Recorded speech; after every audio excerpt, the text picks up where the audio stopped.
Math সলিউশনের পক্ষ থেকে সবাইকে স্বাগতম। আশা করি সবাই ভালো আছে। আজ আমরা শিখব নবম দশম শ্রেণীর উচ্চতর গণিতের 1.2 এর ফাংশন বিষয়ক যে সংজ্ঞাগুলো আমরা শিখতেছিলাম, যে ধারণাগুলো নিচ্ছিলাম, তার দ্বিতীয় অংশ। অর্থাৎ আমরা গত পাঠে শিখেছি এই প্রথম লাইনের যে সংজ্ঞাগুলো আছে বা বিষয়গুলো আছে, আজ আমরা এই দ্বিতীয় অংশগুলো শিখব, অর্থাৎ সেকেন্ড লাইন।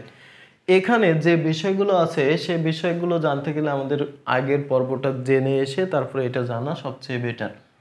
তো এখানে প্রথমে বলা হয়েছে এক ফাংশন। এক ফাংশন কি? মনে করো আমি ক্যামেরা দিয়ে একটা ছবি তুললাম। একজনের ছবি তুললে তার একজনের প্রতিচ্ছবি পাওয়া যাবে। অর্থাৎ একটা ফাংশনের মধ্যে যদি আমরা একটা মান বসাই তাহলে উত্তর হতে হবে একটা।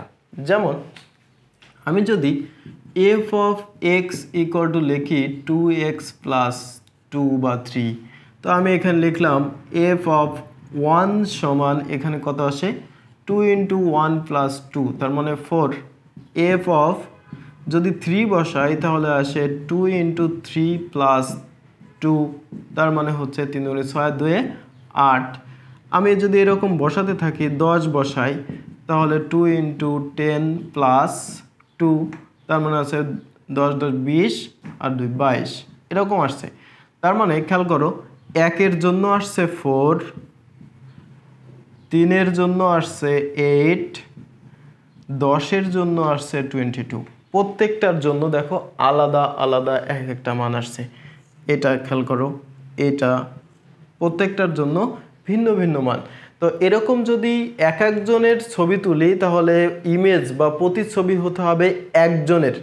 কখনো একটা ছবির মধ্যে দুজন বা দুজনের ছবির মধ্যে একজন থাকতে পারবে না। অর্থাৎ এটাকে যদি আমি এরকম বলি, এটা একটা সেট, এটা একটা সেট, এর মধ্যে এ বি সি, এর মধ্যে আছে 1 3 7 এরকম আছে। তাহলে আমি বললাম এ থেকে 1 হয়েছে, বি থেকে 3 হয়েছে, সি থেকে 7 হয়েছে। তার মানে দেখো এ একজনের থেকে একজন হয়েছে। যদি এরকম হয় তাহলে সেই ফাংশনকে বলা হয় এক ফাংশন।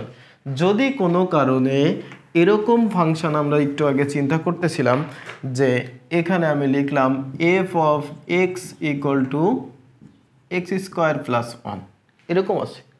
তাহলে আমি যদি এখানে 1 বসাই তাহলে দেখো হয় 1² + 1 = 2।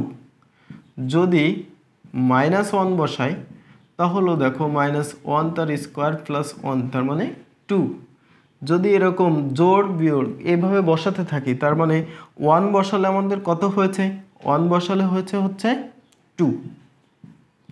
আবার -1 বসালেও দেখো 2 হয়েছে। তা আমরা যদি এটাকে বৃত্ত আকারে দেখাই 1 - 1, আর এখানে দেখো শুধু 2। তার মানে একজনের জন্য এই একটা আর এই একজনের জন্য ওই সেম একটা। যদি এরকম হয় তাহলেও এক ফাংশন না, কিন্তু এটা ফাংশন।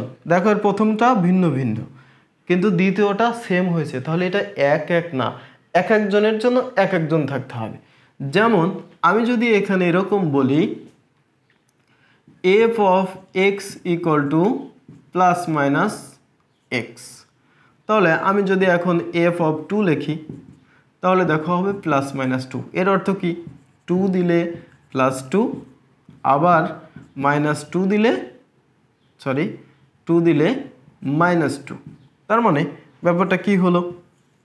এখানে একটা 2 আর এখানে হচ্ছে 2 আবার -2, তার মানে এই একটা থেকে দেখো 2টা হলো। তো যদি এরকম হয় তাহলেও সেটা কি হবে না? এক ফাংশন হবে না। আর তাছাড়া এটা ফাংশনই না, কারণ এর প্রথম উপাদান দুটোই একই, এই জন্য এটা ফাংশন না। তা আমরা চিন্তা করব যদি এরকম সব সরল রৈখিক হয়, সার্কেল আকারে দেখানোর পরে যদি সম্পূর্ণ দেখো সমান, এর সাথে এর মধ্যে ডিস্টেন্স একই, তার মানে সমান্তরাল যদি রেখা হয় তাহলে সেই ফাংশনটা সবসময় এক ফাংশন হবে। তো আমরা যখন এক ফাংশন দেখাতে চাইবো কোনো ফাংশনকে, তখন আমাদের দেখাতে হবে এরকম এফ অফ এক্স একটা যদি ফাংশন হয়, যে কোনো ফাংশন, এখানে যা কিছু থাকতে পারে, তাহলে আমরা ধরে নিব F of A R F of B সমান।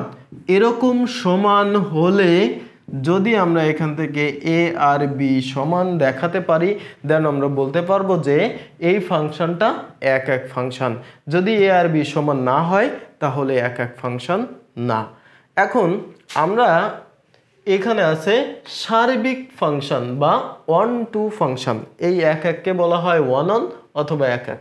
আর সার্বিক আর ওয়ান টু একই কথা। অনেকেই এটা বুঝতে পারে না যে সার্বিক দেখাতে বললো তার মানে কি। সার্বিক আর ওয়ান টু একই কথা। আর এখানে ফাংশনের পরিচয় বা নির্ধারণ করতে গেলে আমরা শুধু ঘোষণা দিব, যেমন এক এক কি না, তার মানে এক এক হলে বলবো এক এক, আর না হলে বলবো এক এক না। তারপরে কি সেটা আর জানার কোনো আমাদের প্রয়োজন নেই এক্ষেত্রে। এখন এখানে আমরা দেখব সার্বিক ফাংশন। সার্বিক ফাংশন বা ওয়ান টু ফাংশন। এই ওয়ান টু ফাংশন দেখার জন্য আমাদের প্রথম পার্টের মধ্যে আমরা কোডোমেন আর রেঞ্জ শিখেছিলাম। কোডোমেন আর রেঞ্জ আমরা এরকম একটা ফাংশনের পরিচয় দিলাম আর টু আর, মানে একটা ফাংশন বাস্তব সংখ্যা থেকে বাস্তব সংখ্যা। তো এখন এর কোডোমেন তাহলে কি, পরবর্তী পার্টটা হচ্ছে কোডোমেন। এখান থেকে আমরা লিখতে পারি কোডোমেন হচ্ছে আর। এখন এই ফাংশন, যে ফাংশনটা আমরা বের করেছি বা দেওয়া আছে বা লেখা থাকবে, সেই ফাংশনের রেঞ্জ বের করব। যদি ওই ফাংশনের রেঞ্জ আর হয় তাহলে খেয়াল করো এই কোডোমেন এবং রেঞ্জ এরা দুজন পরস্পর সমান হলো। যদি এরকম সমান হয়, অর্থাৎ কোডোমেন এবং রেঞ্জ যদি সমান হয়, তাহলে আমরা এখান থেকে বলতে পারবো এই ফাংশনটা সার্বিক অথবা ওয়ান টু। অর্থাৎ সার্বিক ফাংশন হতে গেলে সর্বগ্রাহী যেটাকে বলা হয়, আমরা দেখাতে পারি ওয়ান টু। এখানে আমরা ওয়ান অন দেখলাম, এখন দেখতেছি ওয়ান টু। ওয়ান টু দেখার জন্য আমাদের কন্ডিশন একটাই, রেঞ্জ এবং কোডোমেন সমান হতে হবে। তবে কোনো কোনো প্রশ্নের ক্ষেত্রে দেখা যায় আমরা মূল ফাংশনকে, অর্থাৎ এইরকম পরিচয় যদি না থাকে তাহলে সেক্ষেত্রে আমরা এই ওয়ান টু বের করার জন্য বিকল্প উপায় বের করতে হবে। সেটা হচ্ছে মূল ফাংশনকে ওয়াই ধরতে হবে, সেখানে এক্স এর মান ওয়াই এর মাধ্যমে বের করতে হবে, সেটাকে আবার মূল ফাংশনে বসাতে হবে। বসানোর পরে আমাদের সেটার ঘোষণা দিতে হবে, যদি ওয়াই ফেরত আসে তাহলে ওয়ান টু, আর না হলে না। আমি এখন যা বললাম অনেকের মাথার ভিতর ঢুকলো না আমি জানি, কিন্তু এটা নিয়ে আমরা একটা পাঠের মধ্যে আলোচনা করব যে কিভাবে এই সার্বিক ফাংশন প্রমাণ করা যায় বা সার্বিক ফাংশন নির্ধারণ করা যায়। তার মধ্যে আমরা দুই ধরনেরই শিখব। এখন শুধুমাত্র এটুকু মনে রাখতে হবে যে সার্বিক ফাংশন হচ্ছে ওই ফাংশন যে ফাংশনের মধ্যে আমরা রেঞ্জ আর কোডোমেন ধরে নিলাম দুইটা সেটের মধ্যে রিলেশন হয়েছে। এ সমান মনে করলাম আছে 1 2 3, আর বি আর একটা ফাংশন, সরি বি আর একটা সেট, এর মধ্যে আছে 3 7 3 5 7। আমি এটা ধরে নিলাম। তাহলে এখানে এ সেটকে যদি আমি 1 2 3 এইভাবে দেখাই এবং বি সেটকে যদি 3 5 7 এভাবে দেখাই, তাহলে 1 এর পরিবর্তে 3, 2 এর পরিবর্তে 5, 3 এর পরিবর্তে ধরে নিলাম 7। যদি এরকম হয় তাহলে আমাদের এই ফাংশনটা এরকম ছিল, কিন্তু এফ অফ এক্স মনে হচ্ছে আন্দাজ মতো একটা ধরে নিলাম, তাও কিন্তু না। আমরা যদি এখানে 2x + 1 লিখি তাহলে এরকম আসবে, 1 বসালে 3 আসবে, 2 বসালে এরকম আসবে। না আসুক, অসুবিধে নেই, আমাদের মূল কাজটা হচ্ছে এখানে। খেয়াল করো, এটা যদি ডোমেনের সেট হয় তাহলে এটা হচ্ছে রেঞ্জের সেট বা কোডোমেনের সেট, কারণ এই রিলেশনটা হয়েছে। আর যদি আমরা ধরি তাহলে a ক্রস b এখান থেকে আসছে, অথবা আমরা এটাকে এরকম বলতে পারি a টু b, এটা হচ্ছে প্রথম আর এটা হচ্ছে দ্বিতীয়। তাহলে এর যে সেট, এই সেটটা হচ্ছে কোডোমেন। তার মানে এখানে কোডোমেনের উপাদান 3 5 7। আর আমরা দেখতেছি 1 এর পরিবর্তে 3 হয়েছে, 2 এর পরিবর্তে 5 হয়েছে, 3 এর পরিবর্তে 7 হয়েছে। তাহলে এখান থেকে নিশ্চয়ই রেঞ্জ বলতে পারবো কি এর পরের যে সেটের মধ্যে যা আছে তাই, 3 5 7। খেয়াল করো, যা বলতেছিলাম তাই, এই যে রেঞ্জ আর এই যে কোডোমেন এরা পরস্পর কি সমান। যদি এরকম হয় তাহলেই মূলত তাকে আমরা এই 1 2 ফাংশন বলবো। তাহলে 1 2 ফাংশন বোঝার জন্য বা প্রমাণ করার জন্য আমাদের যে জিনিসটা মনে রাখা প্রয়োজন সেটা হচ্ছে রেঞ্জ আর কোডোমেন সমান হতে হবে। একদম সহজ কথা। যদি সমান হয় তাহলে 1 2, আর যদি সমান না হয় তাহলে 1 2 না।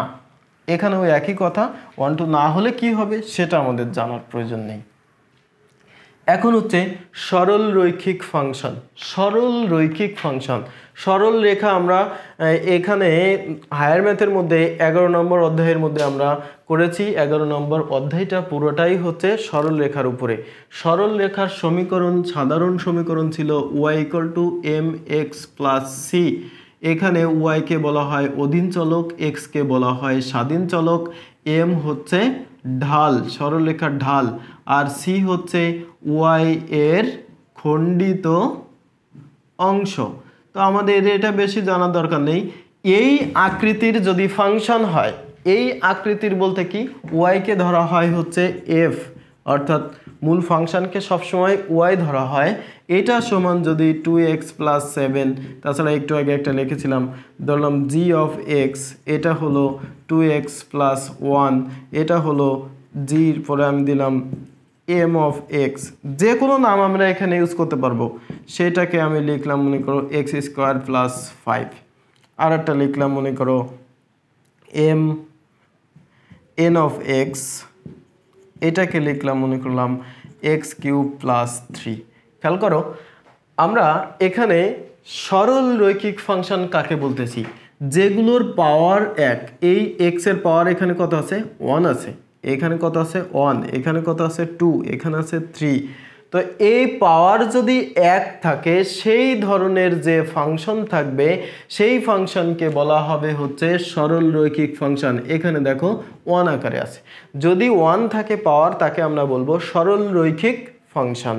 আর যদি পাওয়ার 2 থাকে তাহলে হচ্ছে দ্বিঘাত ফাংশন। অর্থাৎ আমাদের হায়ার ম্যাথে 5.1 এর মধ্যে যে সমীকরণগুলো আছে ax² + bx + c = 0, এই যে সমীকরণ, অথবা এখানে যে 5.7 মধ্যে এই ধরনের সমীকরণের লেখচিত্র আছে, ওইখানে যে সমীকরণগুলো ছিল, এই সমীকরণের লেখচিত্র বা এই সমীকরণগুলোই হচ্ছে দ্বিঘাত ফাংশন। কারণ এই চলকের সর্বোচ্চ পাওয়ার এখানে 2, যদি এরকম থাকে তাকে আমরা দ্বিঘাত সমীকরণ বলে। আর দ্বিঘাত সমীকরণকেই যদি আমরা এ পাশে y দিয়ে দিই, অর্থাৎ ফাংশন বিবেচনা করি, তখন এটাকে আমরা বলবো দ্বিঘাত ফাংশন। অর্থাৎ সহজ কথা, পাওয়ার যদি 2 হয়, ফাংশনের চলকের পাওয়ার সর্বোচ্চ যদি 2 হয়, তাহলে তাকে আমরা দ্বিঘাত সমীকরণ বলবো। আর এর চেয়ে যদি বেশি হয় তাহলে ওরকম আরও নাম আছে, ত্রিঘাত, চতুর্ঘাত, এরকম অনেক নাম আছে, তা আমাদের ওই পর্যন্ত দরকার নেই। এখানে আমাদের একঘাত আর দ্বিঘাত, একঘাত হলে সরলরৈখিক, আর দ্বিঘাত অর্থাৎ পাওয়ার 2 হলে তাকে আমরা দ্বিঘাত সমীকরণ বলবো। তবে এখানে আরেকটু কথা আছে, সেটা হচ্ছে দ্বিঘাত সমীকরণ বলতে এখানে দ্বিঘাত যে ফাংশন আছে সেই ফাংশনের মধ্যে বৃত্তেরও ফাংশন আছে। আমরা উপবৃত্ত দেখলাম, এই যে এখানে 5.1 এর জন্য যেগুলো বললাম, এই ধরনের ফাংশন হচ্ছে উপবৃত্তাকার হয়, অর্থাৎ এরকম, এখান থেকে এই বৃত্তের মতো ওদিকে ফিরে যাবে। এই আমি এরকম দিয়েছি কারণ হচ্ছে এখানে দ্বিঘাত সমীকরণের মধ্যে সব x² থাকে, তাহলে x অক্ষকে 2 জায়গায় ছেদ করে, এক জায়গা এক জায়গা, এটা হচ্ছে দ্বিঘাত ফাংশন। এখন এটা এরকমও হতে পারে বক্ররেখা, এটা এরকমও হতে পারে, এটা এরকমও হতে পারে, বিভিন্ন রকম হতে পারে। তবে এই ছাড়া এখানে আরেকটা বিষয় আছে, এই যে দ্বিঘাত ফাংশনের মধ্যে আরেকটা বিষয়, সেটা হলো বৃত্তের সমীকরণ আছে। বৃত্ত কি? বৃত্ত হচ্ছে এরকম, x² + y² = 5²। ধরে নিলাম এরকম একটা সমীকরণ দেওয়া আছে, বা x² + y² = 25, অথবা 25 না থেকে আরও অন্য কিছু থাকতে পারে, 36, 9, এরকমই সংখ্যা এখানে 9, 10 এর বইয়ের মধ্যে আছে। তো এই ফাংশনটা আমরা মনে রাখবো যে সমীকরণের মধ্যে যদি x এবং y উভয়েরই স্কয়ার থাকে, তাহলে সেটা হচ্ছে বৃত্তের সমীকরণ। আগের সমীকরণ যেটা দেখলাম সেটার মধ্যে কিন্তু যে দ্বিঘাত ফাংশন দেখেছি তার মধ্যে কিন্তু শুধু এক্স এর স্কোয়ার ছিল, সেটা ছিল উপবৃত্ত। অর্থাৎ এখানে যদি এরকম থাকতো x square plus 2gx plus 2fy plus y square plus c equal to 0, এটাও বৃত্তের সমীকরণ। কারণ কি, এই ওয়াই স্কোয়ার আছে, এই এক্স স্কোয়ার আছে, এখানে এক ঘাত থাকতেও পারে নাও পারে। যদি থাকে তাহলে আমরা তাকে অন্যভাবে চিন্তা করব, আর যদি না থাকে তাহলে অন্যভাবে চিন্তা করব। সেই অন্যভাবে বিষয়টা কি, মনে করলাম এখানে x square plus y square equal to 3 square আছে, তাহলে এই সমীকরণ থেকে আমরা এই বৃত্তের কেন্দ্র বের করতে পারবো। যদি এক্স আর ওয়াই নর্মালি এক ঘাত না থাকে, পাওয়ার এক না থাকে, তাহলে তার কেন্দ্র হবে মূল বিন্দুতে। আর এই যে ডান পাশেরটার ব্যাসার্ধ, মানে ডান পাশেরটার স্কোয়ার থাকবে, সেটা হচ্ছে ব্যাসার্ধ। অর্থাৎ এখানে 3 ইউনিট, 3 একক হচ্ছে ব্যাসার্ধ। আমরা যদি এখন এরকম চিন্তা করি, x - 2 তার স্কোয়ার প্লাস ওয়াই স্কোয়ার সমান 5 স্কোয়ার, এরকম আছে বা এরকম তৈরি করতে পেরেছি। এরকম আকৃতি থাকলে সেখান থেকে এরকম আকৃতি তৈরি করা যাবে। সেইখান থেকে তাহলে এর কেন্দ্র হবে এর বিপরীত চিহ্ন। এক্স এর সাথে কি আছে, x - 2, তাহলে এক্স স্থানাঙ্ক হবে শুধু 2, আর ওয়াই এর জায়গা হবে 0, আর এখানকার ব্যাসার্ধ হবে 5। যদি আমি এরকম লিখি x - a তার স্কোয়ার ওয়াই - b তার স্কোয়ার সমান আর স্কোয়ার, তাহলে এই সমীকরণের কি ব্যাসার্ধ, আর যদি কেন্দ্র বের করতে চাই তাহলে কেন্দ্র হবে এ বি। এখানে যে চিহ্ন থাকবে তার বিপরীত চিহ্ন, আর ব্যাসার্ধ হচ্ছে আর। এখন দেখো এখানে যদি আমাদের এরকম থাকতো এক্স প্লাস এ আর হোল স্কোয়ার আর ওয়াই - বি তার হোল স্কোয়ার সমান এ স্কোয়ার। এ স্কোয়ার যদি আমি এখানে রাখি তাহলে এটা কি হয়, কেন্দ্র হচ্ছে -a প্লাস বি, আর ব্যাসার্ধ আর সমান এ একক। তার মানে এরকম যে বিষয়টা থাকবে, দুইটাই যদি স্কোয়ার থাকে তাহলে আমরা বুঝে নেব এই দ্বিঘাত ফাংশনটা হচ্ছে বৃত্তের। আর যদি এক্স এর উপরে স্কোয়ার থাকে, শুধু ওয়াই এর উপরে না থাকে, তাহলে সেটা হচ্ছে উপবৃত্ত। এখন আমরা যে জিনিসটা শিখব সেটা খুবই গুরুত্বপূর্ণ, চিত্র থেকে ফাংশন। চিত্র থেকে ফাংশন, চিত্র থেকে ফাংশন শেখার জন্য আমার এখানে কয়েকটা ফাংশনের চিত্র আঁকতে হবে। মনে করলাম এই একটা চিত্র, মনে করলাম এই একটা চিত্র, অর্থাৎ এখানে যে অ্যারো সাইন দিয়ে যে দুটো আছে আমি শুধু সেইটাকে মূল লেখচিত্র বলছি। আর এটা হচ্ছে এক্স অক্ষ, ওয়াই অক্ষ, এটা এক্স অক্ষ, এটা ওয়াই অক্ষ, আমি সিম্বলিক দিলাম না। এরপরে আমি এটাকে চিন্তা করলাম এরকম আছে, এরপরে আমি এটাকে এরকম আছে, তারপরে এটা দিলাম এরকম আছে, তারপরে এটা দিলাম এরকম আছে, আরও লাগে আমি এখানে একটা দিলাম এরকম আছে। তো এই লেখচিত্রগুলো থেকে আমরা এখন নির্ণয় করব কোনটি ফাংশন আর কোনটি ফাংশন না। তো এটা প্রমাণ করার জন্য বা লেখার জন্য আমরা নিজেদের কনফিডেন্স বাড়ানোর জন্য আগে চিন্তা রাখতে হবে ওয়াই অক্ষ। ওয়াই অক্ষ কি, এটা হচ্ছে ওয়াই অক্ষ, এটা এটা এটা এটা এটা এটা এটা এগুলো হচ্ছে ওয়াই অক্ষ। ওয়াই অক্ষের সমান্তরাল রেখা, আমি যদি এখানে একটা ওয়াই অক্ষের সমান্তরাল রেখা মানে এই বরাবর দাগ দিই, তাহলে সেটাকে আমরা বলবো ওয়াই অক্ষের সমান্তরাল রেখা। এরকম হাজার হাজার রেখা টানতে পারবো আমরা। সেই রেখাগুলোর মধ্যে যদি যে কোনো একটা রেখাও এই লেখচিত্রকে একাধিক জায়গায় ছেদ করে তাহলে সেটা ফাংশন না। তো আমার এখানে ওয়াই অক্ষ ছিল এটা, এটার বরাবর আমি যে রেখাগুলো টেনেছি সেগুলো দেখো এখানে সব মূল যে লেখচিত্র বা সে সরল রেখা ছিল তাকে এক জায়গায় করে ছেদ করছে। একটা রেখা এক জায়গায় ছেদ করলে সেটা ফাংশন। তার মানে এইটা কি ফাংশন। যদি একাধিক জায়গায় ছেদ করে তাহলে সেটা ফাংশন না। যেমন এইটার কাছে আমি আসি, এইটার যদি আমরা দাগ দেই এক্স অক্ষের ওয়াই অক্ষের সমান্তরালে, তাহলে দেখো এটা এক জায়গায় ছেদ করে। তাহলে এটা কি? এটাও ফাংশন। কিন্তু এখন দেখো আমি এইটার বরাবর যদি এখানে একটা দাগ দেই তাহলে এ দেখো দুই জায়গায় ছেদ করে। মূল যে রেখা এটাকে দেখো এই ওয়াই অক্ষের সমান্তরাল যে সরলরেখা আমরা এঁকেছি সেটা একাধিক জায়গায় ছেদ করে। তাহলে এটা কি? ফাংশন না। এটা কি? ফাংশন না। তবে তোমাদের মনে হতে পারে যে আমি এখানে দাগ না দিয়ে যদি এখানে দিতাম তাহলে তো ছেদ করতো না। তো এরকম বিষয় না। আমি বলেছিলাম এটার সময় হাজার হাজার কোটি কোটি দাগ দেওয়া যাবে, যদি এর যে কোনো একটা দাগ একাধিক জায়গায় ছেদ করে, একটা সরলরেখা যদি একাধিক জায়গায় ছেদ করে তাহলে সেটা ফাংশন না, অর্থাৎ এটা ফাংশন না। এখন আমরা যদি এর কাছে আসি তাহলে এটার বরাবর দেখো দাগ দিতে থাকলে এ সব জায়গায় একটা একটা করে ছেদ করতেছে, তার মানে এটা ফাংশন। এখন আমি এটার কাছে আসি, এটা সবচেয়ে শেষে করব। এটা দেখো এ সব এক জায়গায় ছেদ করতেছে, তার মানে এটা ফাংশন। এটা এক্স অক্ষের সমান্তরাল রেখা, এর জন্য এটাও একটা ফাংশন। এখন এখানে আসি, এটা তো বৃত্ত, মিনিমাম দুই জায়গায় তো করবেই এর মধ্যে দিয়ে গেলে, তাহলে এটা এটা এটা এটা এটা, তার মানে আমাদের এটা একাধিক জায়গায় ছেদ করে, তাহলে এটা ফাংশন না। এখন এর কাছে আসি, এর উপর দিয়ে তো একটাই সরল রেখা, তাহলে আমরা এর উপর দিয়ে দাগ দিতে পারতেছি কি? একটা। তাহলে এটা কয় জায়গায় ছেদ করছে এটা নিয়ে অনেকেরই মনে দ্বিধাদ্বন্দ্ব থাকে, বুঝতে পারে না যে কি হলো। অনেকের ধারণা মতে এটা একটা ছেদবিন্দু, এক জায়গায় ছেদ করেছে। আসলে কি তাই? একটা সরলরেখা তৈরি হতে কোটি কোটি বিন্দু লাগে, অর্থাৎ অসংখ্য বিন্দুর সমন্বয়ে গঠিত হচ্ছে কি? এটা একটা সরলরেখা।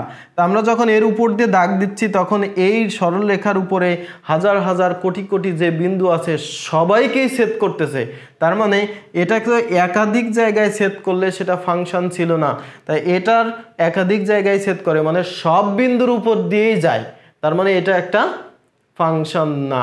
তার মানে এই লেখচিত্র থেকে আমরা এইভাবে চিন্তা করতে পারবো যে এই সবগুলোর মধ্যে থেকে যদি কোনো সরলরেখা এ ওয়াই অক্ষের সাথে ওয়াই অক্ষের সমান্তরাল রেখে যদি আমরা ছেদ করার চেষ্টা করি অর্থাৎ দাগ দেই, তাহলে মনে রাখতে হবে যদি এটা একাধিক জায়গায় ছেদ করে তাহলে সেটা ফাংশন না। আমরা মোটামুটিভাবে ধারণা নিয়ে ফেলছি, তারপরেও এখান থেকে আরেকটা বিষয় কনফার্ম করা যায় সেটা একটু আমরা দেখে নিই।